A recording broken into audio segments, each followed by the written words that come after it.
quick video just to show you how to freeze the panes on an Excel spreadsheet. So here we are in an intervention data sheet. The row that you normally want frozen is going to be the one that has the student names in it. And the reason why freezing the first row doesn't work is because we've numbered it so that you know the number of students that are in your groups.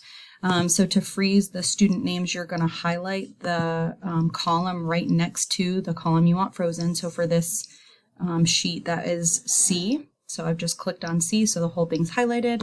I'm going to come over to View and click on Freeze Panes, and then just click Freeze Pane. And now the sheet is frozen right where you want it. If you want to unfreeze, you just click Unfreeze, and it goes back to scrolling that way.